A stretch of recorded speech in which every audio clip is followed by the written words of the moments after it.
চাপের মুখে পড়ে অবশেষে স্বীকার করলেন ম্যাচ চলাকালীন কেন বারবার আর্জেন্টিনার খেলোয়াড়দের বিরুদ্ধে ফাউলের বাঁশি বাজিয়েছেন এবং কার্ড দেখিয়েছেন তিনি, এবং এর তীব্র প্রতিবাদ জানালেন ব্রাজিলিয়ান ফুটবলার নেইমার জুনিয়র। অন্যদিকে সংবাদ সম্মেলনে দাঁড়িয়ে খোদ লিওনেল মেসি জানিয়ে দিলেন কিভাবে ইচ্ছাকৃতভাবে তাদের এই ফাইনাল হারানো হয়েছে, আর কেনই বা মেসি এই টুর্নামেন্টে গোল্ডেন বুট কিংবা অন্য কোনো ব্যক্তিগত পুরস্কার পেলেন না। আর্জেন্টিনা বনাম স্পেনের এই ফাইনাল ম্যাচের প্রতিটি অজানা তথ্য নিয়েই সাজানো আজকের এই প্রতিবেদন। শেষ পর্যন্ত সঙ্গে থাকুন, চলুন শুরু করা যাক। 2026 সালের বিশ্বকাপের ফাইনালে মুখোমুখি হয়েছিল পৃথিবীর দুই ভিন্ন প্রান্তের দুই দেশ, আর্জেন্টিনা এবং স্পেন। ফাইনালের আগে থেকেই সবাই ধরে নিয়েছিলেন এই ম্যাচ হবে একেবারে হাড্ডাহাড্ডি এবং সমানে সমানে এক লড়াই। বাংলাদেশ সময় রাত 1টায় শুরু হয় এই মহা গুরুত্বপূর্ণ ফাইনাল। খেলার শুরুটাও হয়েছিল ঠিক তেমনই। আর্জেন্টিনা যথেষ্ট ভালো খেলছিল, স্পেনও নিজেদের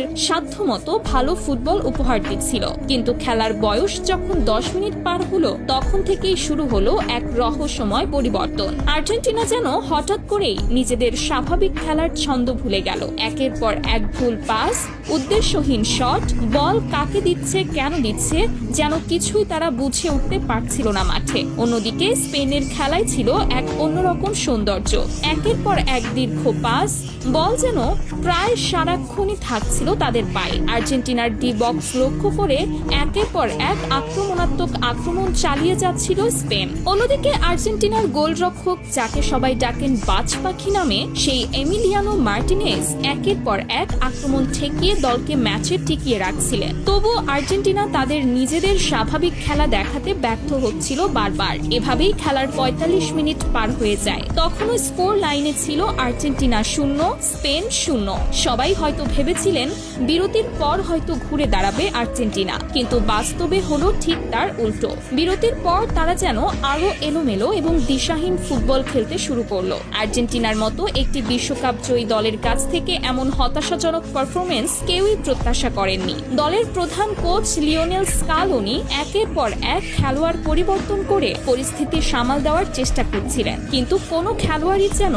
মাঠে নিজেদের স্বাভাবিক খেলাটা তুলে ধরতে পারছিলেন না। এদিকে শুরু থেকেই রেফারির সিদ্ধান্তগুলো নিয়ে জন্ম নিতে শুরু করেছিল প্রশ্ন। মনে হচ্ছিল যেন প্রথম মিনিট থেকেই আর্জেন্টিনার বিপক্ষেই দাঁড়িয়ে আছেন তিনি। যদিও এটাও সত্যি যে আর্জেন্টিনা এই ম্যাচে যথেষ্ট পরিমাণ ফাউল খেলেছিলেন, তবু আসল বিতর্কের সূত্রপাত ঘটে নির্ধারিত 90 মিনিটের পরের অতিরিক্ত সময়, অর্থাৎ 93 মিনিটের মাথায়। এনজো ফার্নান্ডেজের একটি সাধারণ মানের ফাউলে তাকে সরাসরি লাল কার্ড দেখিয়ে মাঠের বাইরে পাঠিয়ে দেন রেফারি স্লাভকো ভিনচিচ।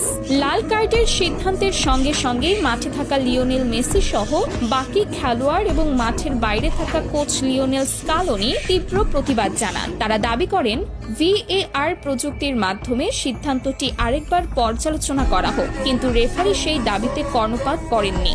নিজের সিদ্ধান্তে অনড় থেকে লাল কার্ড প্রত্যাহার করেননি একবারের জন্য।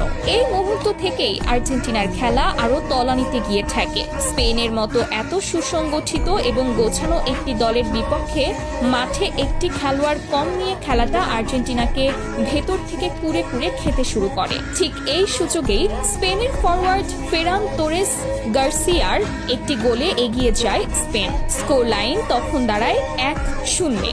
মাঠে থাকা লিওনেল মেসিকে সেদিন যেন নিজের চেনা ছন্দেই খুঁজে পাওয়া যাচ্ছিল না। মাঝে মধ্যে পায়ে বল এলেও নিজের সবটুকু দিয়ে চেষ্টা করেও বলটি স্পেনের গোলবারের দিকে সঠিকভাবে পাঠানোর সুযোগ তৈরি করতে পারছিলেন না তিনি। অন্যদিকে স্পেন তাদের আক্রমণাত্মক ফুটবল চালিয়েই যাচ্ছিল, আর 10 জনের আর্জেন্টিনা পড়ে যায় এক গভীর সংকটে। রক্ষণ সামলাবে নাকি আক্রমণে মন দেবে, সেই সিদ্ধান্তহীনতাই যেন গ্রাস করে ফেলেছিল পুরো দলকে। শেষ পর্যন্ত অতিরিক্ত সময়ের শেষ দিকে বেশ কয়েকটি সুযোগ তৈরি করলেও কোনোভাবেই সেগুলো কাজে লাগাতে পারেনি আর্জেন্টিনা। অবশেষে রেফারির দীর্ঘ বাঁশির সঙ্গে সঙ্গে বিশ্বকাপের ট্রফি হারিয়ে ফেলেন আর্জেন্টিনা, আর ট্রফি নিজেদের নামে লিখিয়ে নেন স্পেন। মাঠের এক প্রান্তে তখন স্পেনের খেলোয়াড়দের উদযাপন, গ্যালারি ভর্তি দর্শকদের উচ্ছ্বাস, আর অন্য প্রান্তে মাটিতে বসে অঝরে কাঁদছেন লিওনেল মেসি। এই দৃশ্য স্টেডিয়ামে উপস্থিত হাজার হাজার দর্শক এবং টেলিভিশনের পর্দার সামনে বসে থাকা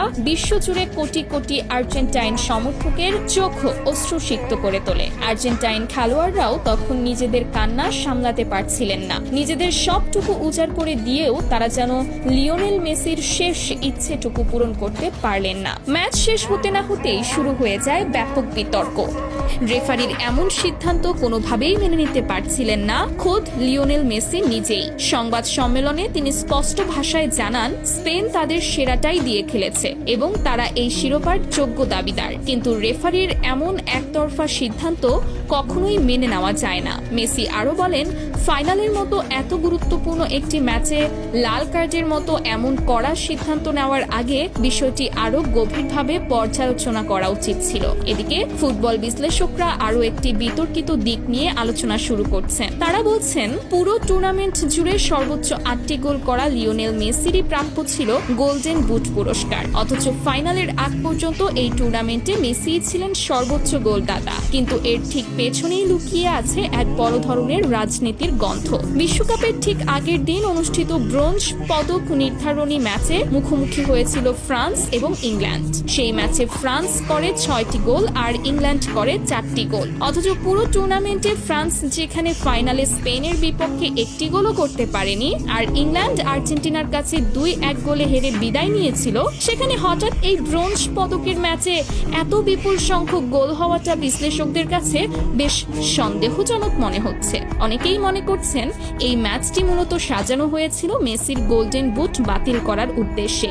এমন ভাবে সেই ম্যাচ খেলা হয়েছে যাতে ফরাসি তারকা কিলিয়ান এমবাপ্পে সহজেই একাধিক গোল করে নিজের সংখ্যা বাড়িয়ে নিতে পারে এবং মেসির হাত থেকে গোল্ডেন বুট পুরস্কারটি ছিনিয়ে নিতে পারে, এমনটাই ধারণা করছেন ফুটবল বিশ্লেষকরা আরো বলছেন, গোল্ডেন বুট না হয় কিলিয়ান এমবাপ্পে বেশি গোল করে নিয়ম মেনেই জিতে নিয়েছেন, তাতে কারো তেমন আপত্তি নেই। কিন্তু পুরো টুর্নামেন্টে 8 গোল আর 4টি অ্যাসিস্ট করা সত্ত্বেও গোল্ডেন বল পুরস্কারটি পাননি লিওনেল মেসি, যার পুরোপুরি দাবিদার ছিলেন তিনি নিজেই। এই সম্মানসূচক পুরস্কারটি শেষ পর্যন্ত ওঠে স্পেনের অধিনায়ক ও মিডফিল্ডার রদ্রির হাতে। সেরা খেলোয়াড় হিসেবে গোল্ডেন বল জিতে নেন তিনি। আর ঠিক এখান থেকেই ক্ষোভ ছড়িয়ে পড়ে ফুটবল প্রেমীদের মাঝে। প্রায় সবার মুখেই একই কথা, ফিফা সরাসরি অন্যায় করেছে লিওনেল মেসির সঙ্গে, কারণ এই পুরস্কারের প্রকৃত ও পূর্ণ দাবিদার ছিলেন একমাত্র মেসি। বিশ্বকাপ শুরুর আগে থেকেই অনেকে বলে আসছিলেন ফিফা নাকি সবসময় আর্জেন্টিনাকে বাড়তি সুবিধা দিয়ে আসছিল, কিন্তু খোদ ফাইনালেই